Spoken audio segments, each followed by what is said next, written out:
हमने अंजाम की परवाह नहीं की और एक करार कर लिया, मौत से करार।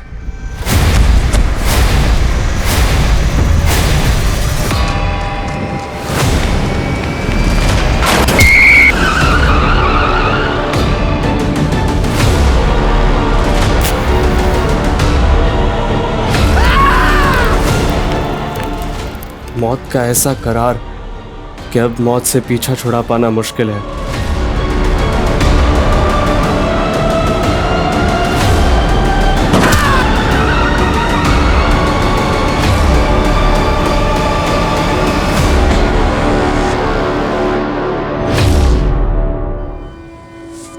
ठीक है, कल से 5 डिब्बे और बढ़ा दी। हाँ, आती हूँ।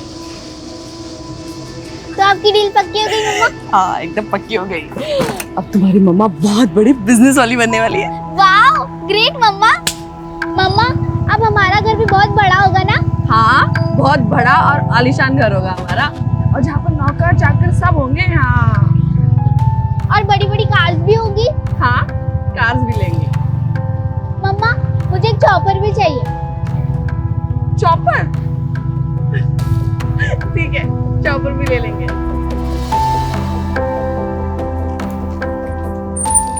अरे नानी, मम्मा मुझे चॉपर दिलवाएगी। जी कितनी बार बोला है मुझे नानी मत बोला कर, ऐसे सबके सामने तो नहीं। अरे मैम, आप क्यों ले आई? मुझे बता देती ना, मैं ले आता खाली टिफिन। अरे तू कहीं और गया था ना डिलीवरी के लिए, इसलिए मैं ले आई। खाली टिफिन आने में लेट हो जाता है तो डिलीवरी भी लेट हो जाती है। अच्छा राघव, चलो शाम की तैयारी करो टिफिन। हाँ, फाल्गुनी, तुम्हारी कामयाबी की चाबी बन सकता हूँ मैं। तो मेरे प्रपोजल के बारे में क्या सोचा? अरे संजीव, तुम बाहर क्या कर रहे हो? अंदर आ। रूही बेटा, तुम अंदर जाके चेंज कर। 1 साल पहले तुमने बिजनेस के लिए मुझसे 3 लाख रुपए उधार लिए थे और उसको बढ़ाने के लिए 5 लाख रुपए और ले लिए। अरे मामूली से टिफिन सर्विस के बिजनेस में 8 लाख रुपए खपा दिए।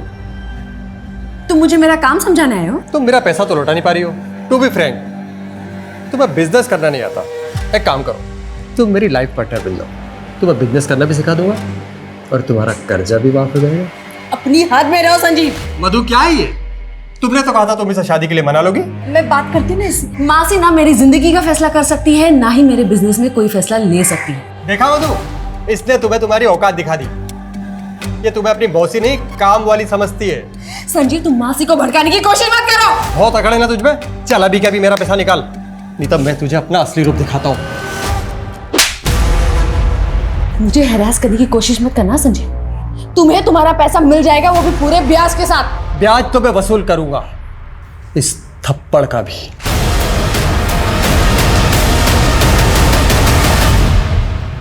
मासी, मैंने कितनी बार आपसे कहा है मुझे इस आदमी से शादी नहीं करनी है, फिर भी आप। मैं तुम्हारे भले का सोच रही थी फाल्गुनी।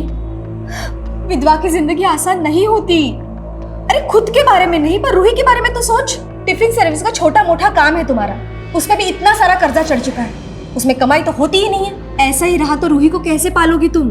मासी, मैं आप जैसी नहीं हूँ जो अपने फायदे के लिए रिश्ते बदलती फिरूं। और अगर संजीव आपको इतना ही भाग गया है तो आप ही कर लो ना उसके साथ शादी। वैसे भी आपकी शादी तो हुई ही नहीं है। बस कर फाल्गुनी, मैंने तुझे अपनी बेटी माना, मैंने तेरे लिए अपना घर नहीं बसाया और तू मुझे खरी खोटी सुना रही है। मासी, आई एम सॉरी, मुझे ये सब नहीं बोलना चाहिए था, लेकिन आपको पता है ना मैं कितनी स्ट्रेस में हूँ। सारी टेंशन तुझे ही है।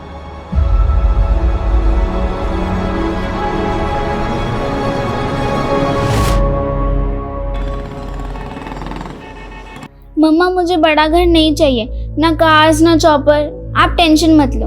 तू है तो मुझे क्या टेंशन है? और सपने देखना बुरी बात नहीं है बेटा।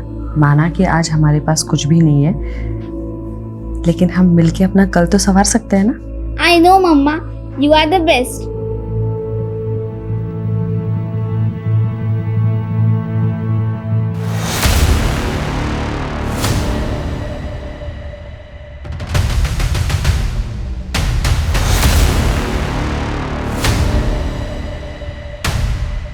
जब मंजिल दूर हो तो वहाँ जल्द से जल्द पहुँचने के लिए हम शॉर्टकट ढूंढने लगते हैं, और अब मैं उस रास्ते पर जाने का सोच रही थी जिसे मैंने सालों पहले छोड़ दिया था।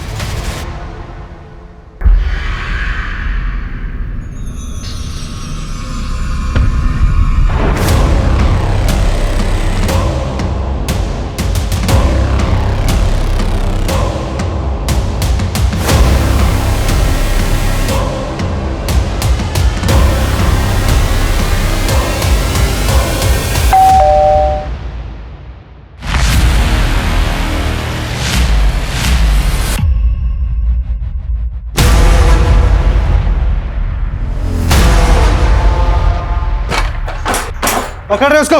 कौन आप लोग? क्या चाहिए? छोड़ो मुझे।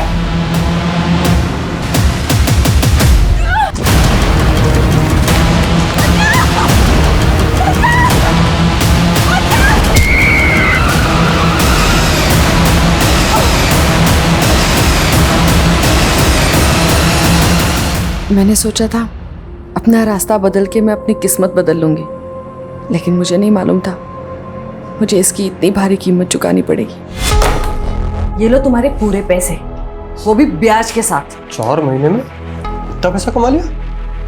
तुमसे मतलब? अरे तुम अभी तक मुझसे नाराज हो?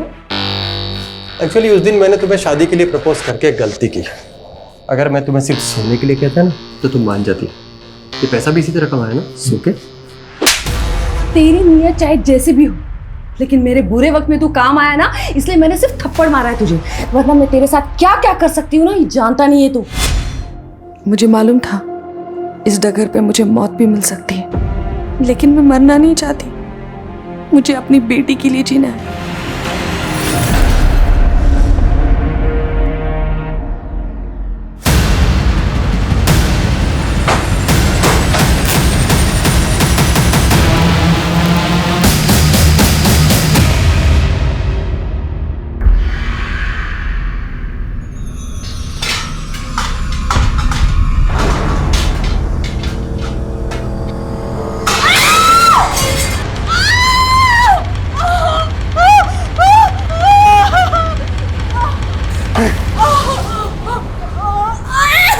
अपना शरीर दिखाने का बड़ा शौक है ना तुझे।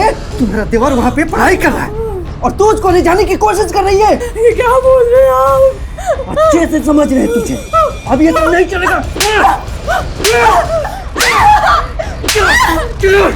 यही पे काट दूंगा, यही पे काट दूंगा।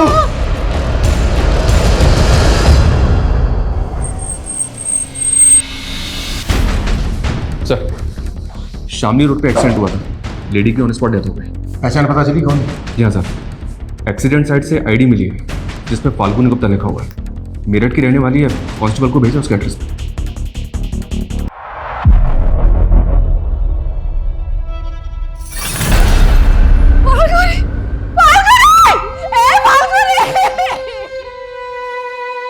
नानी कहाँ गई राघव अंकल? बेटा वो आ जाएंगी।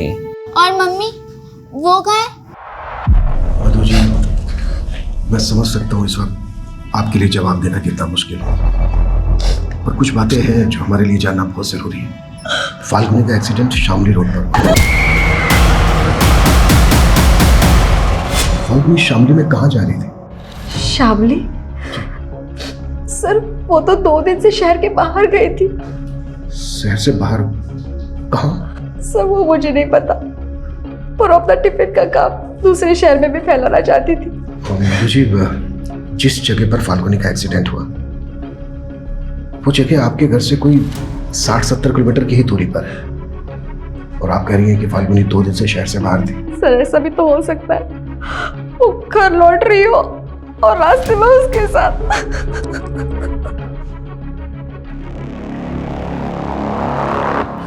सर, एक्सीडेंट स्पॉट का एक सीसीटीवी फुटेज मिला है।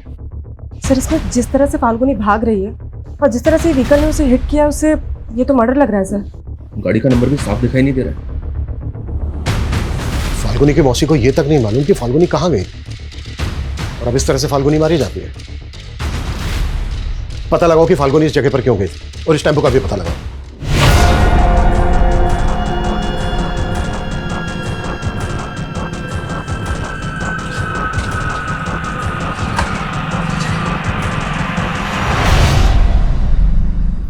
बहुत पढ़ाई कर रहे हो मेरे पीछे से। चलो आज तुम्हारा इम्तिहान लेते हैं। आजा। पानी।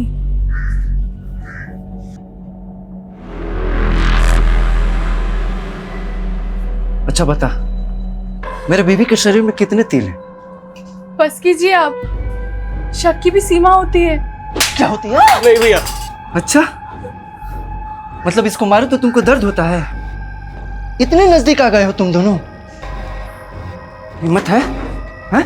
इधर आ। हिम्मत है तो मेरे पीछे से छुप छुप के जो करते हो मेरे सामने करके दिखाओ। चलो चलो। ये क्या बोल रहे हैं आप? क्या बोल रहा हूँ? क्या बोल रहा हूँ? क्या बोल रहा हूँ? क्या बोल रहा हूँ? ठान के आया हूँ, हमको धोखा दोगे तो यहीं पे जान से मार दूंगा।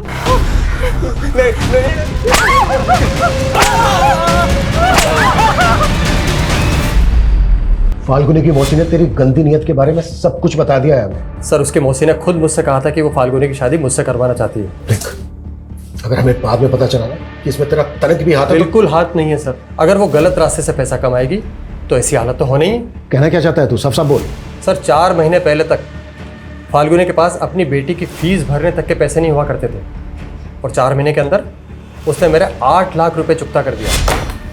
ये लो तुम्हारे पूरे पैसे ब्याज के साथ। मुझसे सवाल करने से पहले आप उसकी मौसी से पूछिए कि फाल्गुनी शहर में किस किस के पास जाती थी जो उसमें इतना पैसा बरसा रहे थे।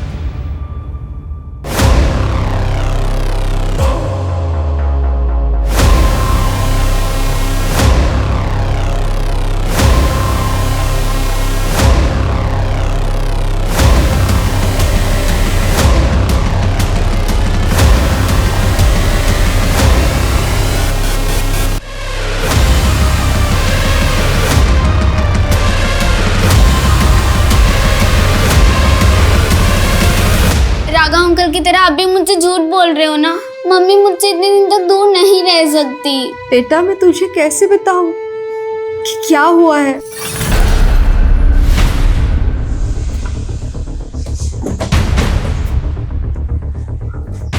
सर संजीव तो जलता था फाल्गुनी से, आप उस पर भरोसा कैसे कर सकते हो? देखिए, अगर संजीव ने कुछ किया है तो बचेगा नहीं, लेकिन आपको भी तो नहीं मालूम कि हत्या के 2 दिन पहले से फाल्गुनी कहाँ थी। सर मुझे सच में नहीं पता।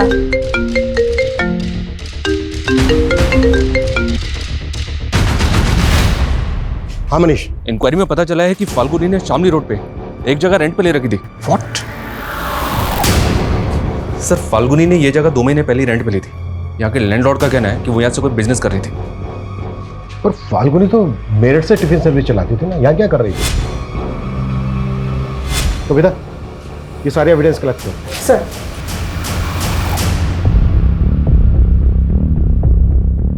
निर्भीक एजेंसी इस नाम से एग्रीमेंट करवाया था फाल्गुनी ने। अच्छा, किस तरह का बिजनेस था? मतलब वो क्या कर रही थी, कुछ बताया था? सर कंसल्टेंसी का बिजनेस बता रही थी, बोल रही थी कि अभी स्टैब्लिश कर रही हूँ, कुछ दिनों बाद ये जगह रिनोवेट करके ऑफिस खोल लेगी। 12 तारीख को आई थी क्या फाल्गुनी? नहीं सर, वो यहाँ कभी कभी आती थी। ठीक है, हमें एग्रीमेंट के पेपर चाहिए। जी सर। सर अगर फाल्गुनी का tiffin service Ruhi tiffin service के नाम से है तो फिर ये निर्भीक एजेंसी क्या है? और इसके बारे में तो उसकी मौसी ने भी हमें कुछ नहीं बताया। शायद देखकर ऐसा लग रहा है कि जैसे काफी फाइल थी, काफी डॉक्यूमेंट्स थे जिनको जला दिया गया। मनीष एक काम करो, पता करो कि वो निर्भीक एजेंसी के नाम से कौन सा बिजनेस कर रही थी, किस तरह का बिजनेस था, और ये भी पता लगाओ कि उस बिजनेस का उसके मर्डर से कोई कनेक्शन निकलता है।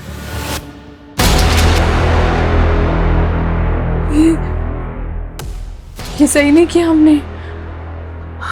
आप भूल गई इस आदमी ने हमारे साथ क्या क्या किया है?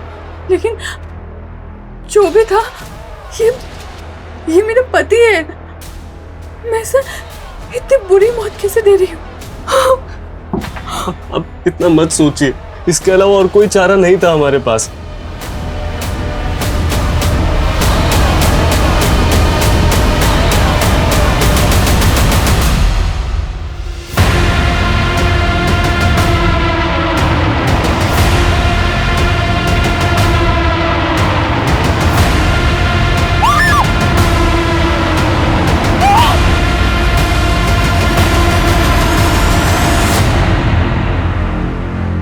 सर फाल्गुनी को टक्कर मारने वाले टेम्पो के बारे में कुछ पता नहीं चल रहा है। हमें सिर्फ इतना पता है कि वो टेम्पो सफेद रंग का है।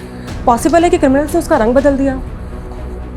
तो फिर इतनी प्लानिंग की किसने होगी और किस मकसद से? सर फाल्गुनी ने निर्भीक एजेंसी नाम से एक करंट अकाउंट भी खोला था इस अकाउंट की डिटेल्स निकाली तो पता चला कि एक डिटेक्टिव एजेंसी है। Detective agency? यस सर, और 4 महीने पहले ही फाल्गुनी को इसका लाइसेंस मिला है। मतलब जिसे हम टिफिन सर्विस चलाने वाली एक साधारण औरत समझ रहे थे, असल में एक प्रोफेशनल डिटेक्टिव भी थी।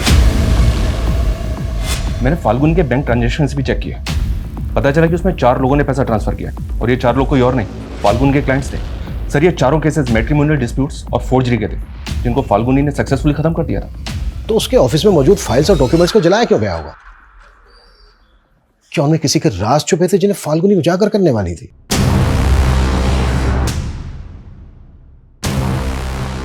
ये सब तो काफी हद तक जल चुका है सर।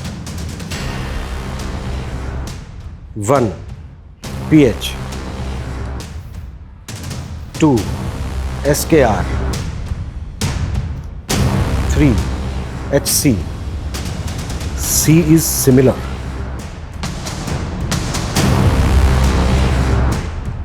शर्मा, भले ही मैक्सिमम स्टफ जल गया है, लेकिन इससे ये क्लियर हो गया है कि फाल्गुनी जरूर कोई ऐसा केस इन्वेस्टिगेट कर रही थी जो उसके मर्डर की वजह बना। सर फाल्गुनी के सीडीआर में कोई सस्पिशियस नंबर भी नहीं मिला, लेकिन सर फाल्गुनी की लोकेशन पिछले 2 महीने से अक्सर मुजफ्फरनगर की थी, लेकिन सर उसके सीडीआर में मुजफ्फरनगर का कोई नंबर नहीं मिला। ये भी तो हो सकता है कि वो कोई दूसरा नंबर भी यूज करती हो।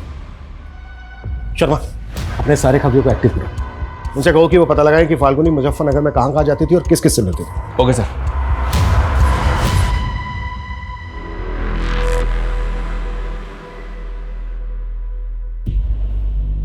अब चादर प्रथा शुरू करते हैं। भैया यहाँ ना, पकड़ लीजिए।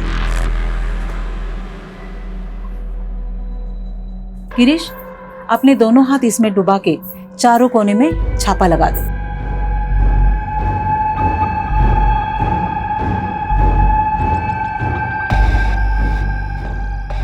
अब चादर प्रथा समाप्त हुई है, उसके अनुसार अब आप दोनों पति पत्नी हो। फाल्गुनी और डिटेक्टिव? ये सब बातें सुन के मैं खुद हैरान हूँ सर, इस बारे में मुझे कुछ मालूम नहीं था। मधु जी, आप फाल्गुनी को उसके बचपन से जानती थी और 11 साल से तो आप उसके साथ रह रही थी। अगर आप उसके बारे में कुछ नहीं जानती तो क्या इसका मतलब हम ये निकालें कि फाल्गुनी भरोसा नहीं करती थी आप पर, ट्रस्ट नहीं था उसे, इसके लिए अपनी बातें छिपाती थी आपसे? सर ऐसा भी तो हो सकता है वो जानबूझ के कर रही हो। अभी वो डिटेक्टिव थी तो ऐसे लोग अंडरकवर होके भी तो काम करते हैं ना। अच्छा।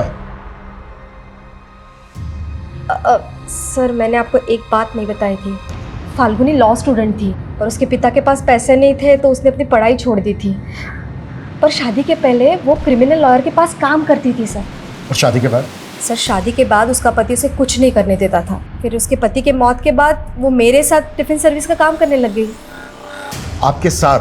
हाँ। लेकिन उसका जो ये टिफिन सर्विस का बिजनेस था, उसके डॉक्यूमेंट्स में तो आपका कोई शेयर नहीं है, वो तो सैलरी देती थी ना आपको।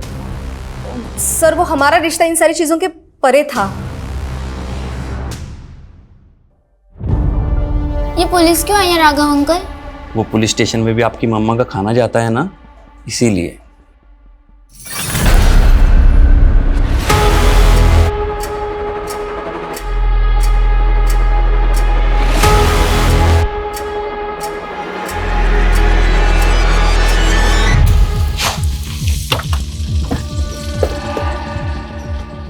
आइए सर। फाल्गुनी इसी एनजीओ में वर्कर बन के काम करती थी। ये भी तो हो सकता है कि फाल्गुनी एनजीओ वर्कर बनकर यहाँ इन्वेस्टिगेट करने आती है। फिलहाल तो सिर्फ इतना पता चला है कि फाल्गुनी आसपास के कई गांवों में जाकर ग्रामीण औरतों को वुमेन हेल्थ एंड हाइजीन पर ट्रेनिंग दे रही थी। पॉसिबल है आसपास के गांवों में जाकर वो इन्फॉर्मेशन इकट्ठा करती है। मे भी सर। इंक्वायरी में एक बात और पता चली है, ये फाल्गुनी आजकल कड़िया गांव ज्यादा जा रही थी। कड़िया गांव?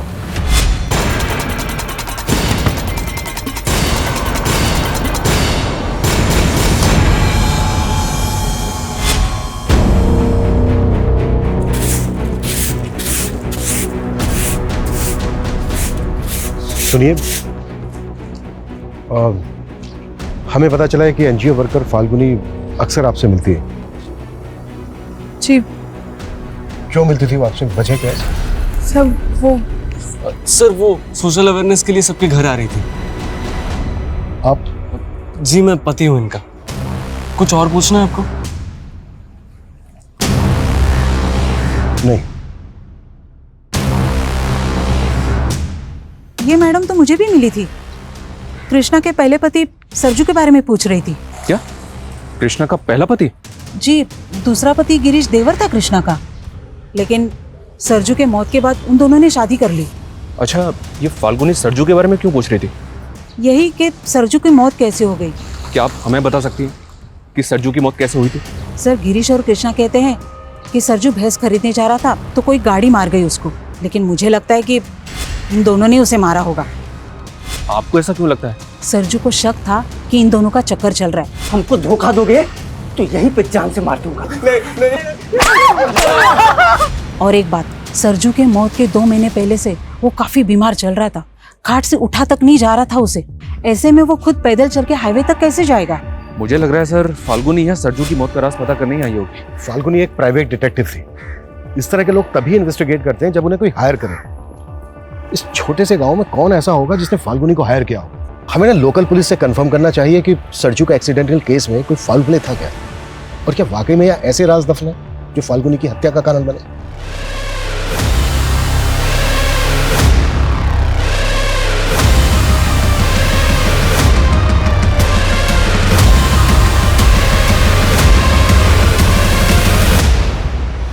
अरे छोड़ो। अरे अरे, तुम डर क्यों रही हो? ये डॉल तुम्हारी मम्मी ने दी है तुम्हारे लिए। मम्मी ने? हाँ, मम्मी ने ऑर्डर पहले की होगी, बस पार्सल आ जाया है। राघव, जरा इधर आना। हाँ हाँ, आ रहा हूँ।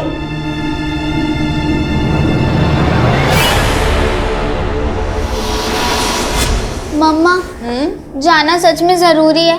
हाँ बेटा, बहुत जरूरी है। वरना तुम ही बताओ, मम्मा तुमसे दूर इतने दिन के लिए रह सकती है? लेकिन आजकल आपके पास मेरे लिए टाइम ही नहीं होता है। सॉरी बेटा, मैं बहुत जल्द वापस आ जाऊंगी। मम्मा, आपने मेरे लिए डॉल ऑर्डर की थी, मैं आपको कहाँ से ऑर्डर करूं ताकि आप जल्दी से मेरे पास आ जाओ?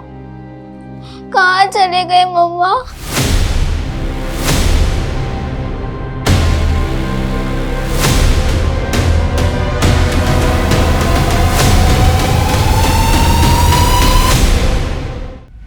सरजू कुशवाहा एक्सीडेंट केस में हमें कुछ ऐसा नजर नहीं आया जिससे कि लगे कि उसका मर्डर हुआ था, और सरजू के पोस्टमार्टम रिपोर्ट से भी ये क्लियर था कि उसका एक्सीडेंट ही हुआ था। अच्छा, सरजू का जिस टेम्पो से एक्सीडेंट हुआ था वो सफेद रंग का था ना? नहीं नहीं, सरजू की बीवी ने बयान दिया था कि कोई सफेद रंग का ओल्ड कार था। तो वो जो कार थी उस कार का कुछ पता चला? अभी तक तो नहीं। मुझे लगता है पुलिस वाला हमसे कुछ छुपा रहा है। हमें ना बहुत संभल के जांच करनी होगी। अगर फाल्गुनी सरजू के एक्सीडेंट को मर्डर मान रही थी तो जाहिर सी बात है वो लोकल पुलिस पे शक कर रही होगी। शर्मा, पता करो कि फाल्गुनी लोकल पुलिस से मिल रही थी क्या, और याद रहे पूरी एहतियात के साथ। Okay sir. मेरठ पुलिस हमारे घर तक पहुंच गई। मैं बता रहा हूँ, अगर मैं उनके हत्थे चढ़ा ना तो तुम सबकी पोल खोल दूंगा मैं। डर मत, पुलिस, नेता, प्रशासन सब मेरी जेब में है। सरजू का भूत भटक रहा है, वो ना हमसे बदला लेगा, वो बदला लेगा हमसे। इतना मत सोचो, सब ठीक हो जाएगा।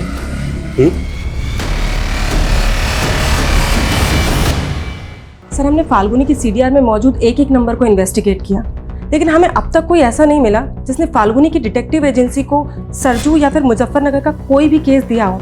लेकिन सर, चली हुई फाइल से एक अधचला पेपर मिला है। सर, इसे देख के ऐसा लगता है जैसे ये किसी पीएम रिपोर्ट का हिस्सा है, लेकिन सर समझ में ये नहीं आ रहा कि ये किसकी पीएम रिपोर्ट का हिस्सा है। सरजू की बॉडी का भी पोस्टमार्टम हुआ था ना?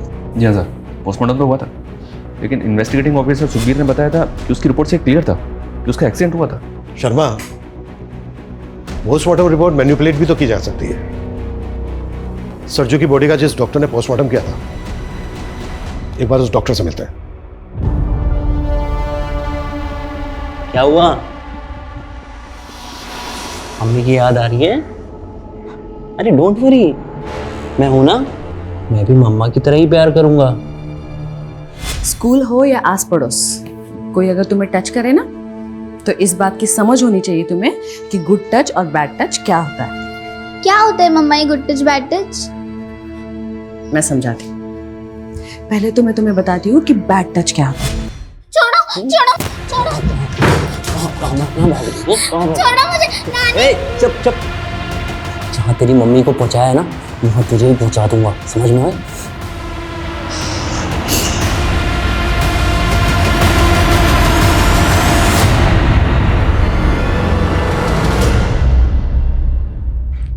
एक्सक्यूज मी, डॉक्टर पाल जो पोस्टमार्टम करते हैं कहाँ मिलेंगे? वो बताइए।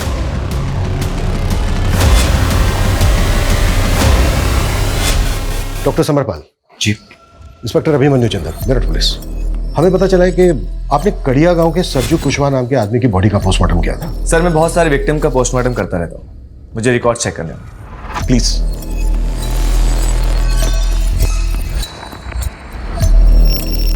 Sarju Kushwaha, right officer. Accidental case है, बॉडी में कई जगह इंजरीज थी और कुछ फ्रैक्चर्स थे, लेकिन हमें कोई फाउल प्ले नहीं लगा। कुछ दिनों पहले मेरठ में भी एक्सीडेंट हुआ था कि विक्टिम पर जानबूझकर टेम्पो चढ़ा दिया गया था। बहुत एक्सीडेंट की वजह से हुई थी, पर था वो मर्डर। लेकिन ये सब आप मुझे क्यों बता रहे हैं? जिस विक्टिम का एक्सीडेंट हुआ था उस विक्टिम का नाम था फाल्गुनी गुप्ता। ये शायद इसके साथ आपने सरजू की पोस्टमार्टम रिपोर्ट शेयर की हो। नहीं सर, मैं इस लड़की को नहीं जानता, और सरजू की रिपोर्ट सिर्फ इन्वेस्टिगेशन ऑफिसर के साथ शेयर की थी। ठीक है डॉक्टर, हमें इस रिपोर्ट की एक कॉपी चाहिए होगी। मैं आपको प्रोवाइड कर रहा हूँ। Thanks doctor. मैं तो तुम्हें चाहता था, लेकिन तुमने मेरा ध्यान फाल्गुनी की तरफ मोड़ दिया और अब उसके मर्डर का इल्जाम भी मेरी तरफ मोड़ दिया। मुझे पता है ना तू कितना बड़ा कमीना है। वो तो मैं हूँ, लेकिन तुझे मैं फुल सपोर्ट करूंगा फाल्गुनी के बिजनेस को टेक ओवर करने में।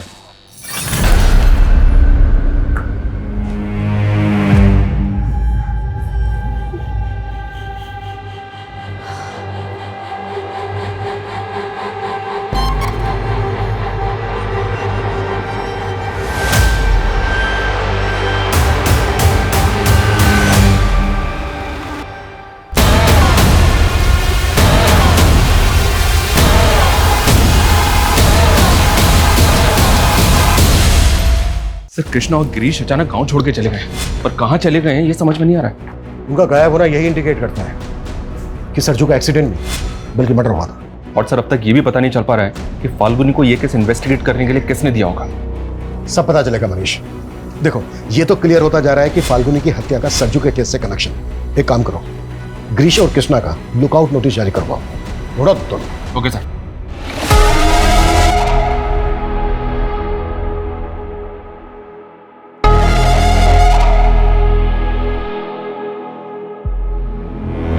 मेरठ पुलिस मेरे हॉस्पिटल तक पहुंच चुकी है। सरजू और फाल्गुनी के बारे में पूछताछ कर रही थी। देखो अगर इस केस में मेरा नाम आ गया ना तो अच्छा नहीं होगा। किसी का नाम नहीं आएगा। थोड़े दिनों में मेरठ पुलिस झक मार के निकल जाएगी, और अगर ना भी निकली तो उसे भी खरीद लेंगे। वो पुलिस वाला बिकाऊ नहीं लग रहा था, या तो उसका भी ट्रांसफर करवा दो या फिर उसे भी ठिकाने लगवा दो। सर मुझे पता चला है कि सरजू के एक्सीडेंट में जिस गाड़ी का इस्तेमाल हुआ था वैसी ही गाड़ी का इस्तेमाल और एक एक्सीडेंट में किया गया था। व्हाट? जी सर, ये केस सनोली विलेज का केस है और इस एक्सीडेंट में दुर्गेश सिन्हा नाम के आदमी की मौत हुई थी। ये दुर्गेश है।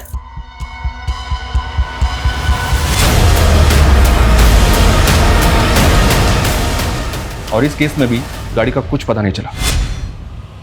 आखिर इस मिस्टीरियस व्हीकल की मिस्ट्री क्या है? अगर ये सबके साथ मर्डर थे तो फिर ये कौन करवा रहा था और क्यों? फाल्गुनी के मर्डर को भी एक्सीडेंट का रूप देने की कोशिश की गई। क्या फाल्गुनी कुछ ऐसा इन्वेस्टिगेट कर रही थी जिसके पीछे गहरे राज छिपे थे? एक बार दुर्गेश के केस के इन्वेस्टिगेटिंग ऑफिसर से मिलता है। हमें दुर्गेश के केस में ऐसा कोई फॉल प्ले नजर नहीं आया जिससे लगे कि वो मर्डर हो, और पोस्टमार्टम रिपोर्ट में यही आया था कि दुर्गेश की मौत एक्सीडेंट से हुई है। पोस्टमार्टम रिपोर्ट दिखाएंगे दुर्गेश की? हाँ श्योर। Thank you.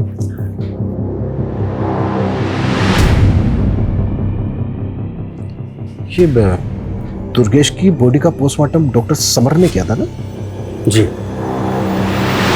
सर ये दोनों पोस्टमार्टम रिपोर्ट्स तो एक दूसरे की कार्बन कॉपी है। दोनों रिपोर्ट्स में मौत की वजह एक ही लिखी है।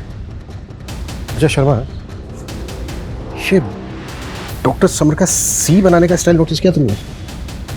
बड़ी अजीब ढंग से सी बनाया। फाल्गुनी के ऑफिस में हमें एक डायरी मिली थी, उस पर लिखा था सी इज सिमिलर। क्या सी सिमिलर का इंडिकेशन इन्हीं दोनों रिपोर्ट्स का है? पूरे चांसेस। शर्मा, हमें फाल्गुनी के ऑफिस में जली हुई फाइल्स के बीच एक पोस्टमार्टम रिपोर्ट की जली हुई कॉपी भी बनी थी, याद है? इसका मतलब फाल्गुनी के पास ये दोनों रिपोर्ट्स थे, और फाल्गुनी सरजू का ही नहीं बल्कि दुर्गेश का केस भी इन्वेस्टिगेट कर रही हो। ये डॉक्टर समर उस दिन से ही हॉस्पिटल नहीं आ रहा है जिस दिन से हम उससे मिलने गए।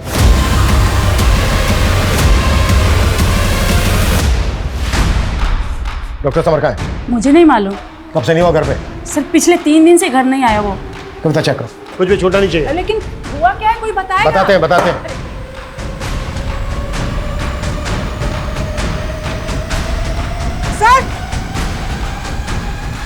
सर ये देखिए,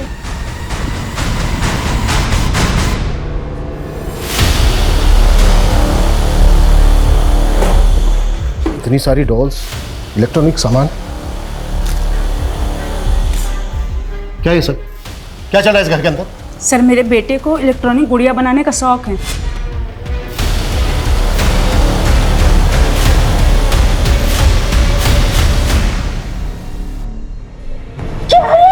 अरे ये क्या कर दिया आपने? तूने मेरे रूम में कैमरा लगा दिया। अरे मम्मी एक्सपेरिमेंट कर रहा था, अपने रिमोट आई को टेस्ट कर रहा था। है कहाँ वो? फोन भी बंद कर रखा है उसने अपना। सर, मैंने कहा ना, मुझे कुछ नहीं पता है। अपनी मर्जी का मालिक है वो।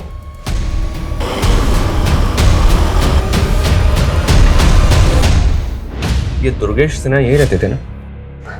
जी हाँ। देखिए, उनकी मौत कैसे हुई इसके बारे में आपसे बात करनी है हमें। इस लड़की को पहचानती हैं आप? नहीं। आप जरा गौर से देखिए, शायद आपको कुछ याद है। बोला ना नहीं, और मुझे आपसे बात नहीं करनी है। आप जाइए यहाँ से। देखिए, हमारा बात करना बहुत, सुनिए, देखिए हमारी बात सुनिए। अब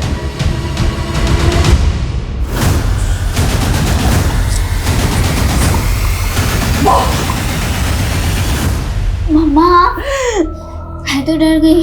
मैंने सोचा 2 दिन बाद वापस आई हूँ ना, तो ऐसे सरप्राइज करती तुझे।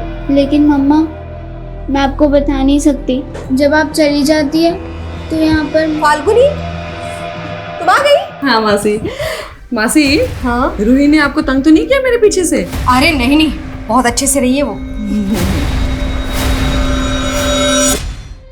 मम्मा, मैं क्यों नहीं बता पाई आपको वो सब? सर, दुर्गेश की बीवी का ऐसा रवैया देख के ताज्जुब हो रहा है। मुझे ऐसा लग रहा है कि सरजू की तरह दुर्गेश की मौत की हकीकत भी कुछ और ही है। मैंने मॉर्चरी में पता किया, पिछले 3 महीने में डॉक्टर समर ने 15 बॉडीज का पोस्टमार्टम किया और उन 15 में से 9 एक्सीडेंटल केसेस हैं। तो क्या ऐसे और भी केसेस हैं? इस डायरी में ना कुछ अल्फाबेट्स लिखे हैं जिनको देख के ऐसा लगता है कि जैसे ये विक्टिम्स के नामों का शॉर्ट फॉर्म हो सकता है। जैसे सरजू का सरनेम है कुशवाहा, यानी कि सरजू कुशवाहा। और ये देखो, ये 7वें नंबर पे लिखा है SK। ऐसे ही दुर्गेश का सरनेम है सिन्हा, यानी कि दुर्गेश सिन्हा। और ये यहाँ 9वें नंबर पे लिखा है DS। ऐसे जो बाकी के विक्टिम्स हैं उनके भी नाम और सरनेम के अल्फाबेट्स मैच हो रहे हैं। माय गॉड, अमीन सर, ये केस तो हमारी सोच से भी परे का निकला। बस ये समझ में नहीं आ रहा है कि फाल्गुनी से ये सब इन्वेस्टिगेट कौन करवा रहा है।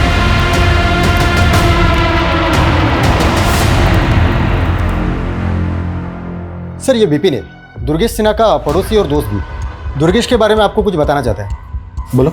सर, भले ही दुर्गेश की बीवी और सब लोग ये मानते हैं कि दुर्गेश की मौत एक्सीडेंट से हुई थी, लेकिन सर दुर्गेश तो कैंसर पेशेंट था, वो तो चल भी नहीं सकता था। व्हाट? उसका इलाज एनटी दीक्षित मेमोरियल अस्पताल में चल रहा था। और सर, मुझे बहुत अच्छे से याद है, उस शाम जब मैं दुर्गेश को मिलने उसके घर गया था तो वो बिस्तर पर ही अपने प्राण छोड़ चुका था। फिर मुझे उसकी पत्नी ने वहाँ से जाने के लिए कहा। उसके बाद मुझे उसी रात को ये पता चला कि दुर्गेश का हाईवे के पास में एक्सीडेंट हो गया है। सरजू के पड़ोसी ने कहा था सर कि सरजू काफी बीमार रहता था और ठीक से चल भी नहीं पाता था। और उसकी वाइफ कृष्णा ने स्टेटमेंट दी थी कि सरजू भैंस लेने जा रहा था, हाईवे पे उसका एक्सीडेंट हो गया था। ये बहुत बड़ा गेम है शर्मा, इसकी जड़ें ना काफी गहरी है। अच्छा, दुर्गेश के दोस्त ने बताया कि दुर्गेश कैंसर पेशेंट था, एनटी दीक्षित मेमोरियल हॉस्पिटल में उसका इलाज चल रहा था। एक काम करो, रिकॉर्ड चेक करो वहाँ पे।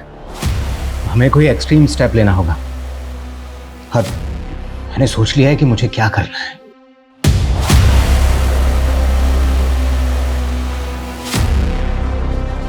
नहीं सर, दुर्गेश सिन्हा नाम के सर किसी पेशेंट का रिकॉर्ड नहीं है यहाँ पर, और ना ही सर इस नाम के किसी कैंसर पेशेंट का इलाज हुआ है इस हॉस्पिटल में।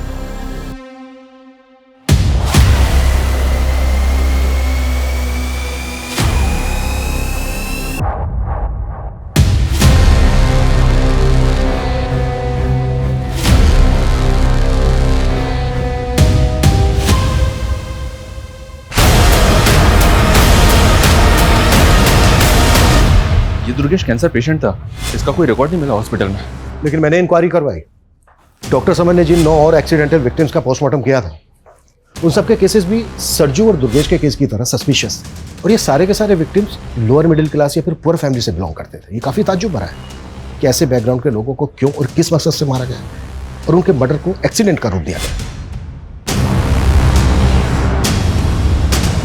हमें ना इस फैमिली को कॉन्फिडेंस में लेकर बात करनी होगी, तभी हम इस केस की तह तक पहुंच पाएंगे। सर, गिरीश और कृष्णा सहारनपुर के घर में छिपे हुए थे। सहारनपुर पुलिस को उसी घर से उनकी लाशें मिली हैं।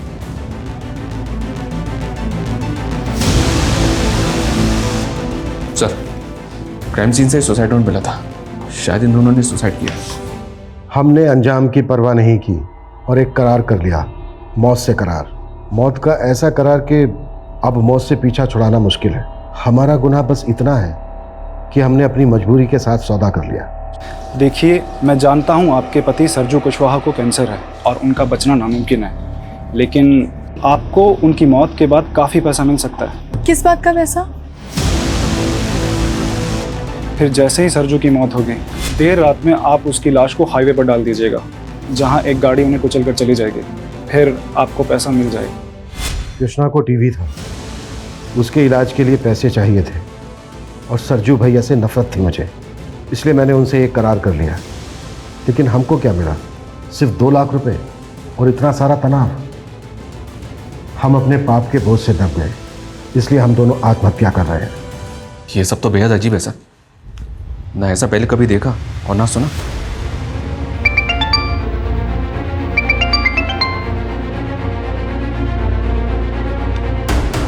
जैन साहब,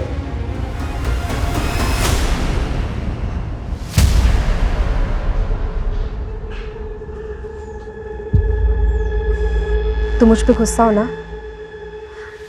मैं जानती हूँ मैं बहुत बुरी हूँ। और राघव अंकल, वो तो और भी बुरे। उन्होंने मेरे साथ। रूही, राघव ने क्या किया तुम्हारे साथ? देखिए, टारगेट्स तो आप लोगों को अपने अपने पूरे करने ही हैं, लेकिन मैं सिर्फ ये कहना चाहता हूं कि जब भी आप कोई नई पॉलिसी भेजें तो क्रॉस चेक कीजिएगा डॉक्यूमेंट्स पूरे। Excuse me, Manish Singh ji. SP sir ने तो आपको बता ही दिया होगा कि मैं आपसे क्यों मिलना चाहता था। जी, लेकिन हमें ताज्जुब इस बात का है कि इतने समय तक आप चुप क्यों रहे? आपको तो बहुत पहले सामने आ जाना चाहिए था। एक्चुअली हम डिलेमा में थे कि हमारा शक सही है या गलत, और उसी को पुख्ता करने के लिए हमने फाल्गुनी को मुजफ्फरनगर डिस्ट्रिक्ट में लगाया था। इसके अलावा 4 और डिस्ट्रिक्ट में हम अपने लेवल पर इन्वेस्टिगेट कर रहे थे। तो मतलब फाल्गुनी को आपने हायर किया था?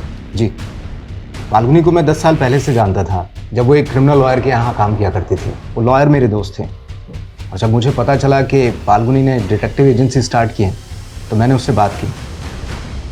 हमें ऐसे इंसान की तलाश थी जो ग्रास रूट लेवल पर जाकर इस मामले की पूरी सच्चाई सामने ला सके। मुझे क्या करना होगा सर? फाल्गुनी, मुजफ्फरनगर डिस्ट्रिक्ट में पिछले 4 महीनों में 183 पॉलिसी होल्डर्स ने एक्सीडेंटल इंश्योरेंस क्लेम किया है। ये काफ़ी स्ट्रेंज है, क्योंकि ये सारे लोग लोअर बैकग्राउंड से आते हैं, और पॉलिसी लेने के 1 महीने पहले इन लोगों ने अपने पैन कार्ड बनवाए और बैंक में अकाउंट खुलवाए।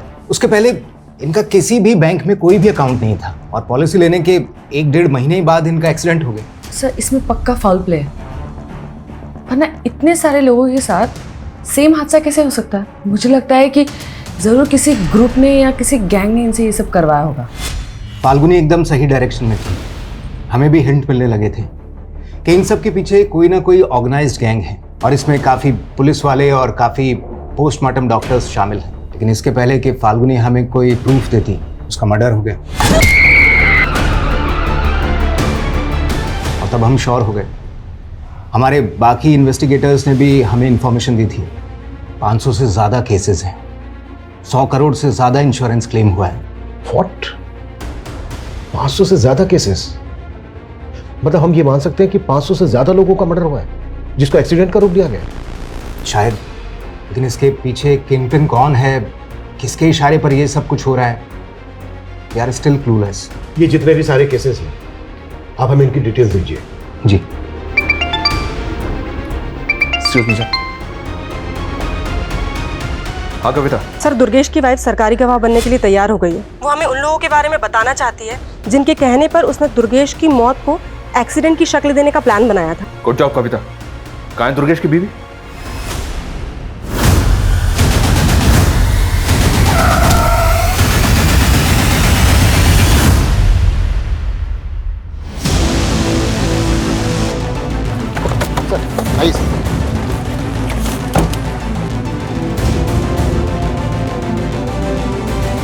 सर ये तो हमें सब कुछ बताने वाली थी, और इसको भी मार दिया क्या?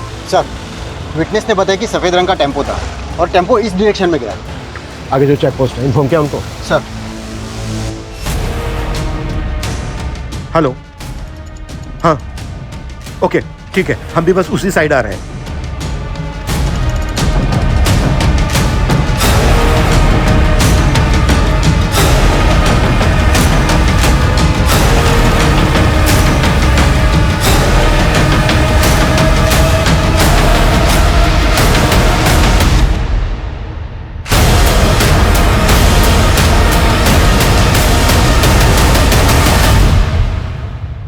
कंपनी का रीजनल मैनेजर ही कंपनी के साथ इतनी बड़ी कॉन्स्पिरेसी कर रहा है। मुझे कोई फंसा रहा है। ओए फंसा रहा है? हाँ, तेरे गुनाहों की लंबी चेन तोड़ दी हमने। टेम्पो ड्राइवर हिस्ट्री चीटर है, इंस्पेक्टर सदानंद के कहने पर वो तेरा मर्डर कर रहा था। इंस्पेक्टर सदानंद ने तेरे कजन कपिल का नाम लिया है और कपिल ने तुम लोगों की सारी पोल खोल दी है। और भी बहुत सारे लोग शामिल है ना इसमें, और ज्यादातर को तू रास्ते से हटा चुका है, जैसे डॉक्टर समर। इन सब का किंगपिन तू है ना? चलो बोल। ये सब मेरे कज़न कपिल की खुरापात थी। एक दिन दारू के नशे में उसने मुझे बताया कि उसका एक एक्सीडेंट पॉलिसी होल्डर कैंसर का पेशेंट था। कपिल ने उसकी फैमिली के साथ मिलकर ऐसी कॉन्स्पिरेसी रची कि उसका क्लेम पास हो गया। और यहीं से तुझे इन गुनाहों की तरकीब सूझी? हाँ सर, सबसे पहले हमने ऐसे पेशेंट्स के हॉस्पिटल से डेटा निकालना शुरू किया और फिर जो फैमिलीज़ मान जाती थी हम उनका अकाउंट खुलवाते थे और उन्हें एक्सीडेंटल पॉलिसी खरीदवाते थे। और जब उनकी मौत हो जाती थी तो उनकी फैमिली हमें बताती थी और फिर हम उनकी लाशों पर से गाड़ियाँ चढ़ाकर उन्हें एक्सीडेंट की शक्ल दे देते थे। सदानंद और सुप्रीत जैसे पुलिस इंस्पेक्टर ऐसे केसेस को एक्सीडेंटल केसेस बनाकर फाइल बंद कर देते थे, और समर जैसे पोस्टमार्टम डॉक्टर ऐसी पोस्टमार्टम रिपोर्ट बनाते थे जिसमें कोई फाउल प्ले नजर न आए। हाँ सर, हॉस्पिटल रिकॉर्ड से हम उन पेशेंट के नाम गायब करवा देते थे ताकि किसी को पता ना चले कि उन्हें जानलेवा बीमारी थी। एक रिकॉर्ड गायब करने की फीस 35,000 फिक्स थी और क्लेम करने वाले को तुम लोग 50-50 हजार रुपए देते थे, ज्यादा से ज्यादा 1 लाख रुपए। उनका बैंक अकाउंट भी खुद ऑपरेट करते थे और जैसे क्लेम का पैसा अकाउंट में आता था पैसे निकाल के गायब। और फाल्गुनी का कसूर यह था कि उसने तुम्हारे गुनाहों की लंबी चेन का पता लगा लिया था। हाँ सर, वो जिस तरह से मनीष सर को रिपोर्ट कर रही थी वो मेरे लिए खतरा बनती जा रही थी, इसीलिए उसको ख़त्म करना ज़रूरी था और वो सबूत मिटाने भी ज़रूरी थे जो उसने मेरे खिलाफ जुटाए थे।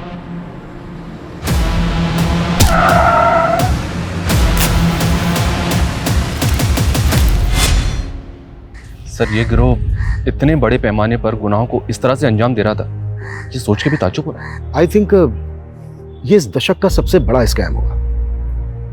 हमारा ऐसे केसेस से भी सामना हुआ है जहां पर लोग पॉलिसी के लालच में अपनों का कत्ल तक करवा देते हैं, और यहाँ तक चंद पैसों के लालच में लोग अपने करीबियों की लाशों का सौदा कर रहे थे। ऐसे गुनाहों को देखकर ये नहीं लगता है कि आजकल इंसानियत का स्तर कितना नीचे गिरता जा रहा है? सर फाल्गुनी की मौसी ने फाल्गुनी के वर्कर राघव की कंप्लेंट की। वो काफी दिनों से फाल्गुनी की बेटी को मॉलेस्ट कर रहा है।